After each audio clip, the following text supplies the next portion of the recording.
Chers amis, bonjour et bienvenue dans ce nouveau numéro de nos discussions sartoriales. Aujourd'hui, nous allons parler de la cravate. Et oui, cet accessoire dont on prédit la mort depuis 20 ans, peut-être même 30, cet accessoire qui fait couler beaucoup d'encre. Récemment, on a eu beaucoup d'émissions. Alors d'ailleurs, c'est rigolo parce que c'était au mois de novembre, je crois, un matin, je reçois un texto d'un de mes amis qui me dit « T'es sur RTL ». J'ai dit « Non, mon gars, je suis pas sur RTL, je suis dans mon lit, il est tôt, à 7h du matin, moi je suis pas sur...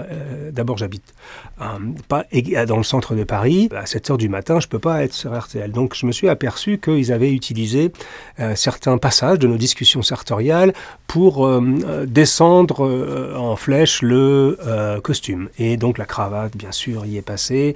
Après, il y a Le Point, qui a fait un article sur la mort du costume et de la cravate. Après, je crois que la BFM TV. Enfin bref, c'est toujours la même chose. C'est ce qu'on appelle un marronnier en information. Quand il n'y a pas grand-chose à dire sur l'actualité, et Dieu sait si pourtant il y avait des choses à dire, eh bien, il y a des sujets comme ça qui remontent à la surface de temps en temps. Donc la mort du costume et la méchante cravate sont souvent, de temps en temps, une fois par an, une fois tous les 2 ans, au cœur de l'actualité. Je voudrais commencer cette émission dédiée à la cravate par une citation que je vais lire, qui est en anglais. Alors je vais essayer de la traduire du mieux que je peux, puisqu'elle nous vient de l'inénarrable Oscar Wilde, qui disait: A well-tied tie is the first serious step in life. Un nœud de cravate bien noué est le premier pas sérieux dans la vie. Alors évidemment, on est là au cœur de l'humour d'Oscar Wilde, on est là au cœur de sa gouaille, j'allais dire, de son esprit un peu rebelle. Toujours est-il que la cravate est un objet beaucoup plus intéressant qu'il n'y paraît. Alors, ce que je vous propose, c'est de regarder un tout petit peu son usage, son histoire, son évolution au cours des années, et puis vous donner quelques points de repère sans aller trop dans les détails techniques sur comment on fabrique une cravate, comment reconnaître une cravate de qualité, et en toute fin d'émission, vous donner quelques marques de cravates que j'apprécie particulièrement et que je vous recommande si vous souhaitez acquérir des cravates de belle qualité afin de donner un petit zeste d'audace et de beauté à vos tenues. Alors, c'est vrai que la cravate est un objet qui a donné lieu à beaucoup de discussions, notamment récemment, comme si c'est vu par certains comme un carcan obligatoire, comme une espèce d'entrave à la liberté. Vous voyez, comme si on était tenu par le cou par les patrons qui nous obligent à porter ces maudites cravates, qui nous font transpirer l'été, qui nous font mal au cou quand on sait mal les nouer. Alors d'ailleurs, au passage, si vous avez mal au cou en portant la cravate, c'est que votre chemise est trop petite. Mais ça c'est un autre sujet. Mais qui est vu par d'autres, comme moi par exemple, non pas comme une entrave à la liberté, mais au contraire, comme un moyen d'expression extraordinaire, puisque nous les hommes, nous n'avons que peu de moyens d'expression en termes de bijoux et en termes de... je ne vois pas me mettre des boucles d'oreilles en pendentif, bon, bien que j'en ai porté quand j'étais plus jeune et que j'avais un groupe de rock'n'roll, mais vous savez, la cravate c'est un des rares éléments de style qui, par définition, ne servent à rien, mais qui peuvent tout changer. Et j'adore cette façon de voir la cravate, qui est de dire, oui, c'est un objet complètement inutile. Enfin, je veux dire, vous pouvez sortir dans la rue sans cravate. C'est difficile de sortir sans chaussures, sans pantalon, sans veste, sans chemise, mais sans cravate, sincèrement, d'ailleurs, 80% des gens maintenant sortent dans la rue sans cravate. Donc c'est un accessoire, c'est comme la pochette. C'est un accessoire qui est complètement inutile. Mais je vais essayer de vous montrer que cet accessoire inutile, non seulement il n'est pas si anodin que ça, il dit des choses, et que secondo, il y a un vrai artisanat derrière et une vraie qualité, et que troisièmement, il peut être assez jouissif et intéressant de la porter, et que ça peut vraiment amener quelque chose à votre vie et à votre quotidien. Alors, quelques points d'histoire d'abord. D'où vient le mot cravate? Alors, il y a eu beaucoup de théories sur le sujet. La théorie la plus crédible serait que, bon, évidemment, les gens portent des choses autour du cou depuis l'Antiquité. On a des images avec des morceaux d'étoffe noués autour du cou des gens en Égypte, bien avant Jésus-Christ. Donc, on ne va pas rentrer dans ce genre de détails complètement historiques. Mais pour parler des choses plus récentes, ou en tout cas historiquement plus proches de nous, il semblerait que l'on puisse dater l'apparition du mot cravate sous Louis XIII. Louis XIII a ayant besoin de soldats supplémentaires dans son armée, avait recruté des soldats croates. Et les Croates, donc de Croatie, avaient pour habitude de porter autour du cou un petit foulard qu'ils nouaient avec un nœud. Et c'est là, d'après la légende ou d'après certains linguistes, que le mot croate est devenu cravate, c'est-à-dire on a confondu croate et cravate, c'est-à-dire les gens qui portaient quelque chose de noué autour du cou, dont ce serait l'origine du mot cravate. Sous Louis XIV, un mot est apparu, qui est le mot cravatier. Louis XIV, donc le roi Soleil, qui a construit Versailles, a été le premier à nommer une personne spécifiquement, donc à son service, pour le rôle de cravatier, dont le rôle était donc justement de s'occuper des cravates, des jabots, des fraises, ce qu'on appelle du roi, mais également de ses boutons de manchette. Le statut de cravatier sous Louis XIV avait le même niveau hiérarchique que le statut d'écuyer. Donc vous voyez, c'était quelqu'un qui était directement en contact et au service du roi et qui s'occupait de tout ce qui se passait autour de son cou. Alors, la Révolution française, contrairement à ce qu'on pourrait croire, n'est pas venue à bout de la cravate, loin de là, puisque la cravate s'est même développée, bien au contraire, au fil des années. Et on est arrivé dans les années 20 en Amérique, puis en Angleterre, et partout à une simplification de ce petit objet en soie, mais qu'on peut faire également en laine, qu'on peut faire également en mélange de laine et de soie, ou de laine et de coton, ou de soie et de coton, bref, même en cachemire, il y a de très belles cravates en cachemire. Petite anecdote, la cravate en tricot, qui ne veut pas dire qu'elle est en laine. En tricot, c'est souvent de la soie tricotée. Donc quand on est lâche, on appelle ça une cravate tricot, c'est-à-dire généralement elle a le bout qui se termine de manière horizontale, et quand elle se termine de manière triangulaire et que la soie est beaucoup plus rapprochée, on appelle ça une grenadine de soie. Enfin, je ne vais pas rentrer dans les détails, mais la cravate donc tricot est apparue, je crois, dans les années 20 et a été adoptée par des gens comme plus tard Gary Grant, Paul Newman, John Fitzgerald, Kennedy, etc. Donc vous voyez que la cravate est aussi souvent liée à des personnalités, et c'est pour ça que c'est un objet assez intéressant. Deux grands types de cravates sur le marché, alors avec un trait dominant aujourd'hui qui est la cravate dite imprimée, c'est-à-dire qu'on a un morceau de soie ou un morceau d'autre chose et on va imprimer un motif dessus avec des techniques modernes. Et après, on a ce qu'on appelle les cravates tissées, où les motifs sont obtenus par l'enchevêtrement de fils avec un métier à tisser. Bon, c'est plus luxueux. Charvet, notamment, en fait encore de très belles, place Vendôme à Paris. Ça a plus de matière, c'est plus luxueux. C'est pas le gros du marché aujourd'hui, c'est généralement beaucoup plus onéreux, mais ça existe. Donc, cravate tissée ou cravate imprimée. Les matières, je vous l'ai dit, bon, la reine des matières au niveau des cravates, c'est bien entendu la soie. Alors, il y a différents types de soie. Il y a des soies beaucoup souples, des soies un tout petit peu plus, lourdes, des soies plus rêches, des soies plus, les soies shantung, qu'on appelle, ce sont des soies avec des imperfections dessus. Bref, il y a beaucoup de choses. Mais la soie reste quand même la matière principale. Mais de plus en plus, la laine se développe, les mélanges laine et soie se développent. Petronius à Milan, par exemple, fait de très très belles cravates en laine. Si vous aimez le luxe et le toucher, le cachemire est aussi assez joli, bien qu'il soit moins brillant que la soie. Bref, donc c'est un objet qui va utiliser des matières plutôt nobles pour exister. Et évidemment, je ne parle ici que des cravates d'un certain niveau. Je ne vais pas dire de cravates de luxe, mais des cravates de qualité, à tout le moins, parce que bien sûr, il existe des cravates à 10 € en polyester ou en matière synthétique que vous trouvez un petit peu partout, mais ce n'est pas le sujet de notre discussion, bien évidemment. Alors maintenant, rentrons un petit peu dans le cœur et dans les entrailles d'une cravate. Alors, je ne vais pas rentrer, on parle de plis en cravate, c'est-à-dire le nombre de fois que la soie ou que la matière est repliée sur elle-même. Alors, ça va les 3 plis, les 5 plis, les 7 plis, ça va même jusqu'à 12 plis. Je vais vous parler des 2 grandes figures de style qui sont les 3 plis et les 7 plis. Mais avant de rentrer dans cela, je voudrais vous parler de 2 éléments qui sont invisibles donc dans une cravate.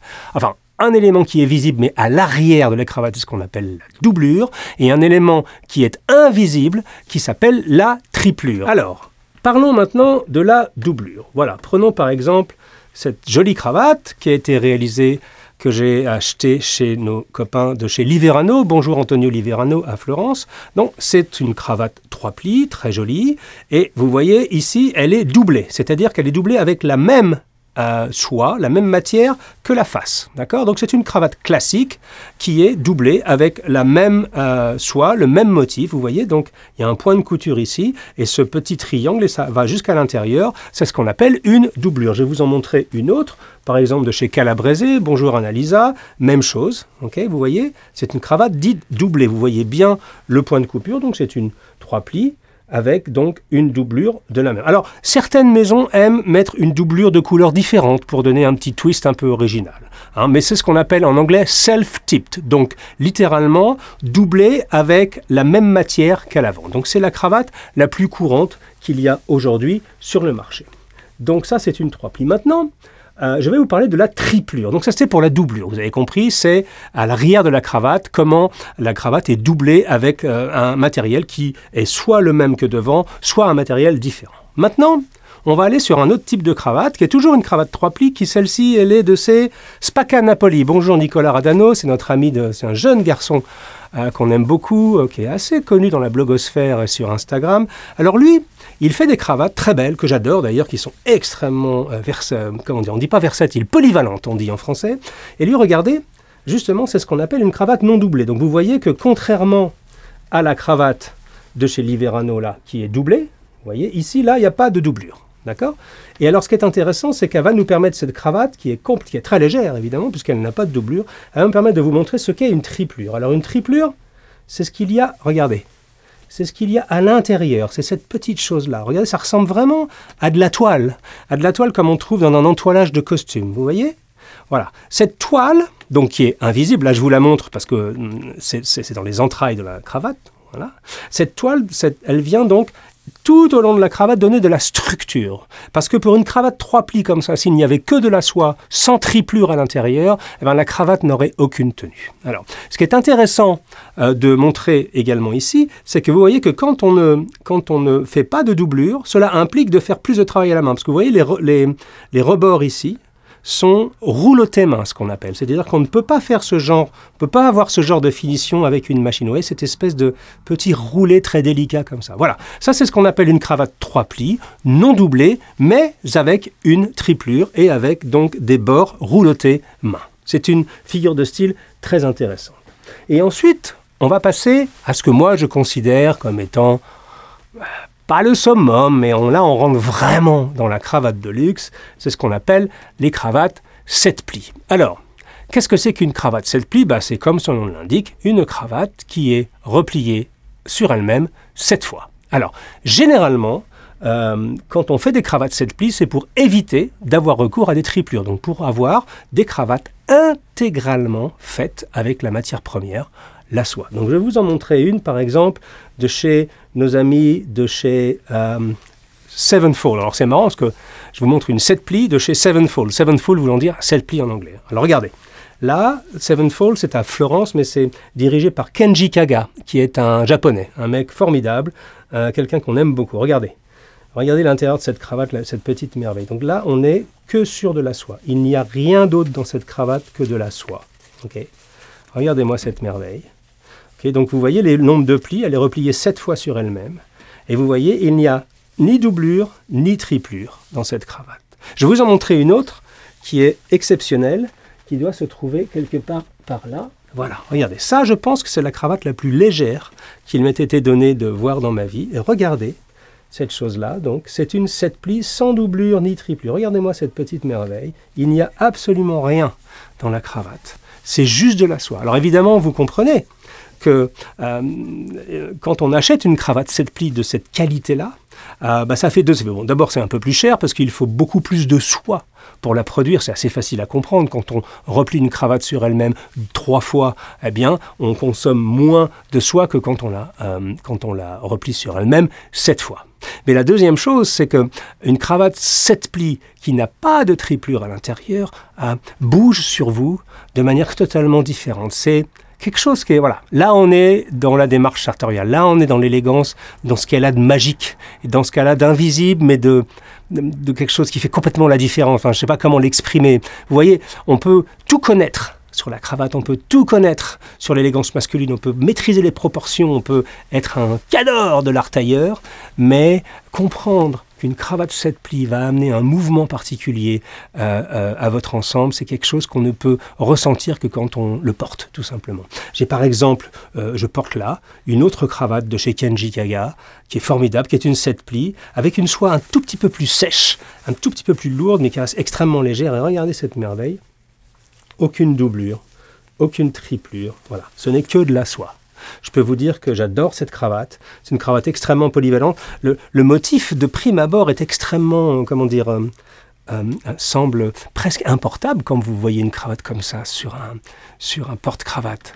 Cette espèce de goutte en or, etc. Mais quand vous la mettez, vous voyez que c'est une cravate absolument exceptionnelle. Donc voilà, à retenir, des cravates donc avec doublure, avec le même tissu devant ou derrière ou un tissu différent, des cravates avec triplure mais sans doublure comme la cravate de chez Spacca Napoli, beaucoup plus légère, beaucoup plus de mouvement, et la 7 plis sans doublure ni triplure qui pour moi prend le luxe de la cravate. On peut aller un peu plus haut. Chez Parisian Gentleman, il y a 2 ans, on a tenté une expérience avec notre copine Annalisa Calabrese à Naples qui était de faire la première cravate 12 plis sur le marché. Alors vous imaginez la quantité de soie qu'il faut et la technicité qu'il faut pour avoir une cravate 12 plis, c'est-à-dire une soie repliée 12 fois sur elle-même, sans pour autant que la cravate soit un peu, comment dire, trop épaisse et surtout trop lourde. Et on avait réussi, je crois, à faire quelque chose d'absolument exceptionnel. Bon, évidemment, ça coûtait un peu d'argent, mais on avait vendu l'intégralité, on n'avait pas fait beaucoup, je crois qu'on avait fait 36 cravates, 3 fois 12 en 3 motifs différents,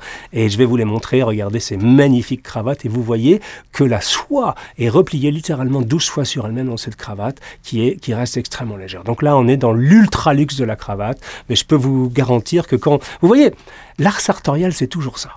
C'est à la fois quelque chose qui est joli, à la fois quelque chose qui va amener un plus à votre tenue, qui va vous faire plaisir, qui va vous rendre plus élégant, mais aussi quelque chose dont vous connaissez ce qui se cache à l'intérieur. Vous savez ce qui se cache à l'intérieur. Vous savez la technicité. Vous savez comment c'est fabriqué, comment la soie est repliée. Et tout ça, ça donne quelque chose. C'est cette jouissance un peu intérieure, parce qu'évidemment, quand on porte une cravate 7 plis comme ça, sans aucune doublure ou triplure, quelqu'un qui n'y connaît rien, ou même quelqu'un dans la rue qui s'y connaît, peut pas comprendre ce que vous vivez. C'est comme un costume en grande mesure. Je porte aujourd'hui une grande mesure de chez Chiffonelli, un bespoke avec un tissu Drago Super 160 magnifique. Bon, évidemment, c'est un joli costume, mais avec des très grands revers. Vous avez remarqué que mon goût pour les très, très larges revers ne s'est pas encore complètement apaisé, mais toujours est-il que, voilà, c'est ça qui fait la différence, je crois.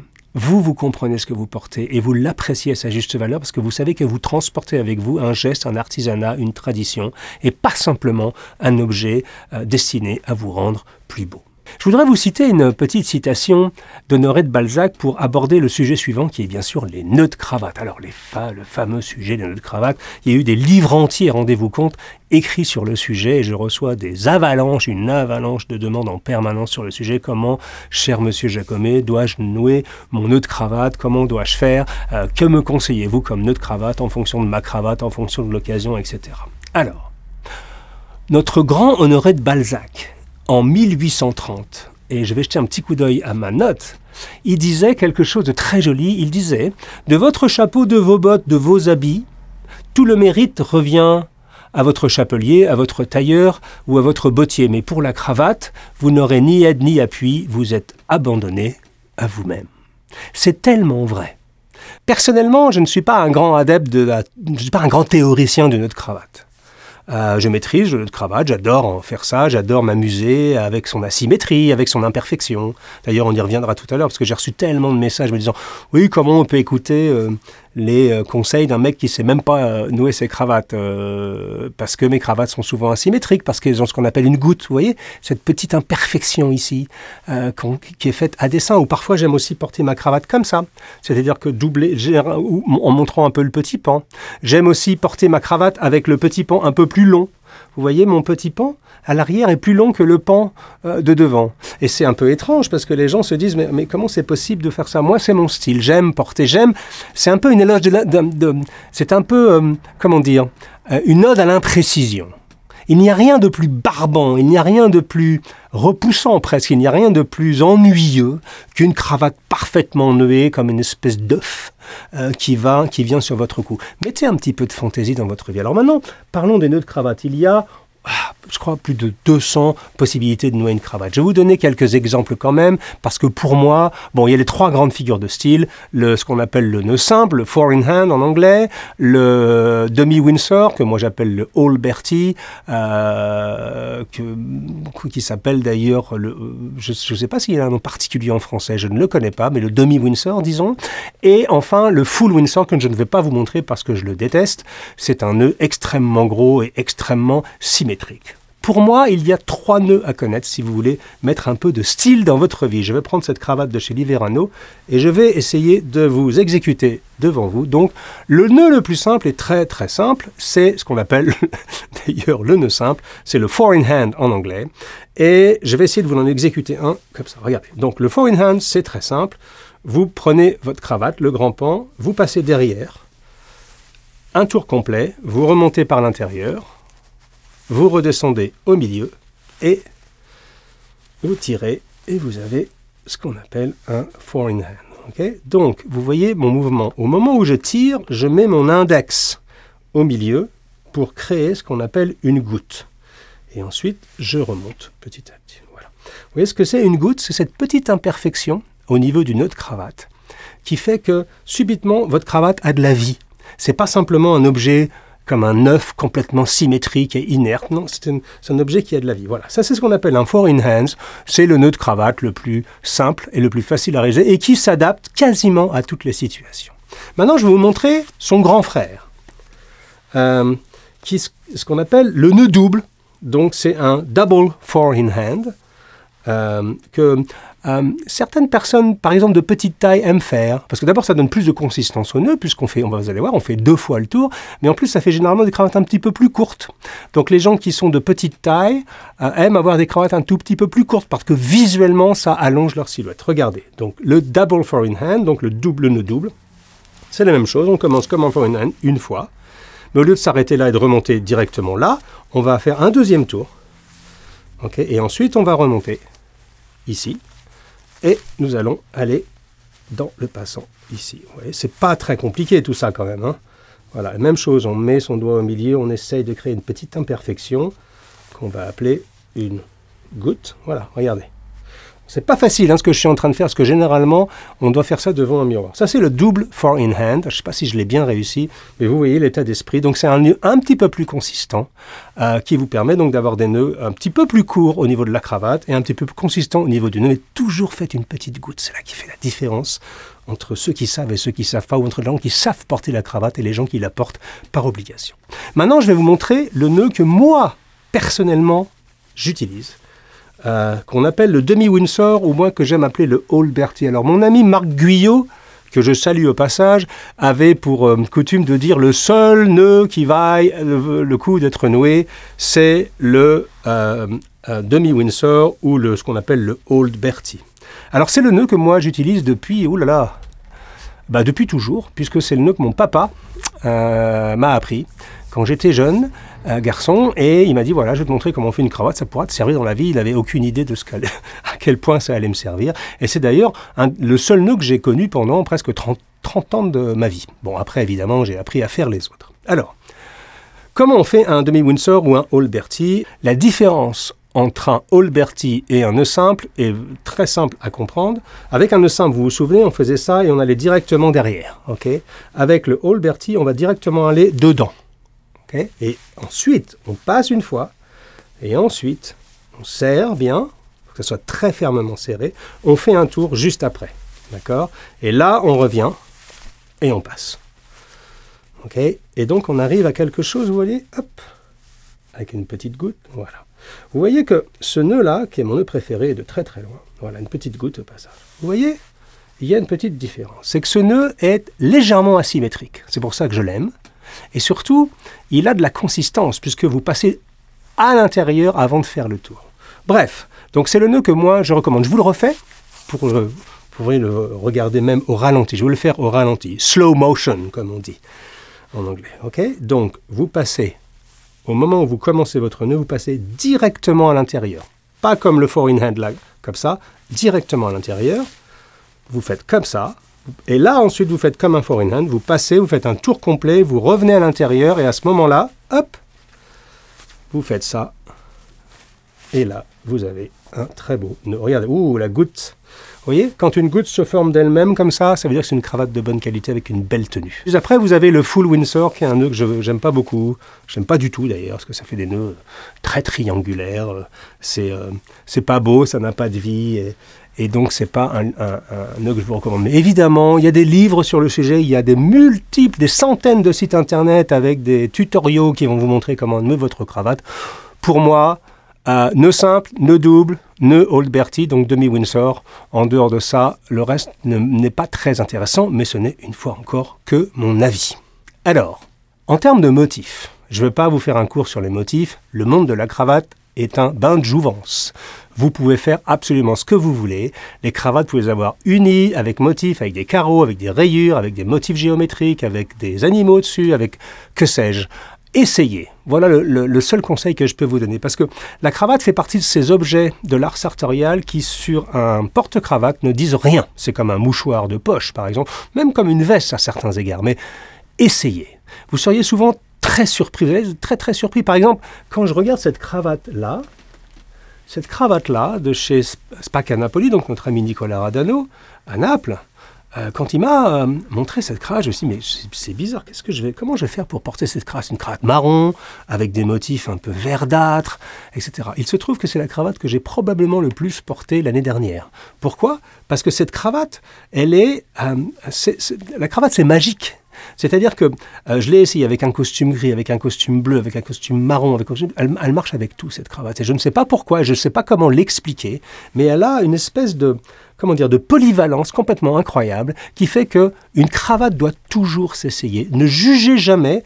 Franchement, si vous regardez une cravate comme ça sur un cintre, vous vous dites, je ne vais jamais porter ça. Et quand vous la mettez sur vous, alors peut-être pas avec bien que ça pourrait presque marcher avec ce costume-là, quand vous la mettez sur vous, subitement, il se passe quelque chose. Donc, le conseil numéro 1, c'est n'achetez jamais une cravate sur cintre ou sur porte-cravate. Essayez-la toujours et vous serez surpris souvent de voir que vous allez pouvoir de plus en plus affiner votre goût, savoir ce qui vous va. Bon, évidemment, respectez les occasions. Le principe, c'est comme dans le tissu. Le moins il y a de motifs, le plus on va vers le nu, le plus on est formel. Si vous allez à un dîner très formel ou à un mariage, il est quand même conseillé d'avoir une cravate unie. Et le plus on va mettre des motifs, le plus on va devenir casual, le plus on va devenir informel. Voilà, donc ça c'est des grands principes. Le plus il y a des motifs, le moins on est formel. Le plus on est uni, le plus on est formel. Donc, mon seul conseil, c'est essayer et surtout faites-vous plaisir parce que c'est quand même de ça dont il s'agit. Alors, pour finir, je vais vous donner quelques marques de maison. Là, on est sur des cravates. Je ne vais pas aller sur les cravates pas chères que vous pouvez trouver dans des matières un peu bizarroïdes sur Internet à 20 €. Non. Une cravate de bonne qualité, ça commence, à mon avis, aux alentours de 70 €, 80 €. Par exemple, vous avez une marque très intéressante qui s'appelle The Urban Ties. The Urban Ties. On va vous l'écrire à l'écran. Ça, c'est une cravate qui est faite, voyez, regardez, The Urban Ties. Ça, c'est fait par un de nos amis, Dan, qui est en Roumanie. Alors, la Roumanie est un pays très, très intéressant parce que cette cravate est d'une qualité absolument géniale. Bon, c'est une 3 plis, avec doublure, avec triplure, rien de particulier, avec ce petit point de couture ici qu'on appelle le travetto, qui signe quand même une cravate de qualité, parce que ça signe le fait que c'est une cravate qui va durer. C'est pour renforcer en fait la structure de la cravate. Cette cravate, je l'ai portée à de nombreuses reprises et elle va à peu près avec tout. Je sais que les cravates chez Dan doivent coûter 75 €. 70 €, 75 €, The Urban Ties. C'est une marque qui est en Roumanie et qui est faite par des gens très très bien, qui connaissent très bien leur travail. Howards à Paris. J'ai pas une cravate Howards sur la main. J'en ai beaucoup dans ma garde-robe. Bon, Howards, vous allez sur l'internet, howards.fr. Beaucoup d'entre vous connaissent Frédéric Costa. Probablement l'un des choix les plus larges en termes de cravate en France. De la 3 plis jusqu'à la 7 plis dans toutes les matières différentes, en soie grenadine. Il y a des choses vraiment très belles chez lui. Frédéric est un passionné. Les gens qui travaillent avec lui, Quentin, lui aussi, je sais qu'il y a une jeune femme dont j'oublie le nom tout de suite, qui travaille chez eux maintenant. Ils sont 3, c'est que des passionnés. Allez chez Howard, ça vaut le coup. Et vous allez voir, le choix de cravate est absolument monumental. Je crois qu'on est aux alentours de 99 €, une centaine d'euros, 120 € pour les plus luxueuses. Donc c'est déjà un prix important pour une cravate, mais ce sont de très jolis objets. Ensuite, si on va en Angleterre, on ne peut pas échapper à Drake's of London, qui a été fondé par Michael Drake, un personnage dans le monde sartorial, qui est maintenant, la maison est dirigée maintenant par Mark Shaw, hello Mark, qui a développé la maison maintenant, qui fait aussi des chemises, qui fait aussi des vestes, donc qui est devenu une marque globale, mais le cœur du métier de Drake's of London, c'est la cravate. Ils font des cravates absolument magnifiques, tissées, imprimées, dans toutes les matières fabriquées en Angleterre, donc ça reste un incontournable de la belle cravate anglaise. Et après, vous avez les Italiens, évidemment, avec Calabrese, dont je parle souvent, qui est notre ami Annalisa, superbe manufacture, Francesco Marino, également à Naples, dans la banlieue de Naples, formidable petite entreprise. Évidemment Marinella, alors là on passe sur presque une icône mondiale de la cravate de qualité. On a la chance de connaître Maurizio Marinella, qui en dehors d'être un artisan et d'animer une très très belle maison, est un type formidable. Ce sont des gens d'une gentillesse inouïe et qui sont, d'ailleurs Maurizio Marinella, je pense que c'est peut-être l'un des Napolitains les plus connus dans le monde, qui fait des cravates absolument sublimes. Vous savez que par exemple à Noël, devant chez Marinella, il peut y avoir 300 mètres de queue, parce que c'est une toute petite boutique qui fait 25 mètres carrés depuis l'origine, qui est un des plus grands cravatiers au monde, et chaque Noël, veille ou avant-veille de Noël, il y a des queues interminables, parce que c'est Naples est magique pour ça, c'est encore la tradition. À Noël, on offre une cravate à son père ou à son grand-père, ou on offre une cravate à son mari, chez Marinella, évidemment. Il y a Charvet, bien sûr, à Paris, immense cravatier avec près de 8000 cravates en exposition, place Vendôme. J'en ai parlé beaucoup dans l'émission consacrée aux chemises. Il y a Petronius aussi, qui est une petite maison à Milan, qui fait de magnifiques cravates très audacieuses avec un flair, et puis surtout qui travaille très bien la laine. Les cravates en laine, c'est assez joli, ça peut devenir vraiment très très intéressant. Évidemment, c'est moins brillant que les cravates en soie, mais ça peut donner des choses vraiment exceptionnelles. Il y a Spacca Napoli, alors ça c'est notre copain Nicolas Radano, je vous ai montré la cravate tout à l'heure. Je crois beaucoup en ce qu'il fait, ce jeune garçon. Il a beaucoup de goût. C'est pas facile de percer en ne faisant que des cravates, mais on l'a revu à New York d'ailleurs il y a quelques semaines. C'est un type qui bosse dur, je crois qu'il a un diplôme de biologie moléculaire ou quelque chose comme ça. Enfin bref, c'est une grosse tête. Et il a choisi de faire des cravates parce que c'est un passionné de style. Donc salut Nicolas. Donc sa marque c'est Spacca Neapolis et on va vous le mettre à l'écran. Et c'est très très beau. Très très beau, c'est beaucoup de goût. Et puis, je peux pas finir sans vous parler de la cravate que je porte sur moi, Tai Yotai, Kenji Kaga à Florence, qui pour moi fait partie des tout meilleurs au monde. Alors là, je crois qu'on est en bespoke, en sur-mesure uniquement. Kenji ne fait pas de cravate en prêt-à-porter, donc quand vous rencontrez Kenji Kaga, alors soit sur un trunk show, soit vous allez à Florence. Je pense que peut-être à Florence, vous pouvez en acheter directement dans le magasin, mais sans ça, sur les trunk shows, donc il a des tissus absolument géniaux, vintage comme on dit, donc des tissus anciens, avec des motifs anciens, des soies très belles, des matières un peu exceptionnelles. Vous choisissez, et vous pouvez même choisir la longueur, la largeur de votre cravate, tout est le nombre de plis, enfin c'est un bain de jouvence absolument génial. Tai Your Tai, Florence, par Kenji Kaga, qui est un des plus grands cravatiers au monde. Voilà ce que je voulais partager avec vous. Alors je pourrais parler des heures sur la cravate, on n'a pas parlé de la largeur à la cravate, donc c'est généralement entre moi j'aime pas les cravates anorexiques qui font 5 cm, 7 cm. Je pense qu'une cravate commence à 8 cm, 8 cm et demi, peut-être un petit peu plus large. Les miennes font entre 8 et 8,5 à peu près. Donc je pourrais vous parler également de comment marier les motifs, de comment on pourrait passer des heures sur la technique de couture sur les cravates. Mais voilà ce que je vais vous dire en gros pour cette première émission intégralement dédiée à la cravate. Et souvenez-vous, comme le disait Oscar Wilde au début de cette émission, et je vais prendre mon papier pour relire cette citation, « A well-tied tie is the first serious step in life ». Un nœud de cravate bien noué est le premier pas sérieux dans la vie. Souvenez-vous-en. Cheers.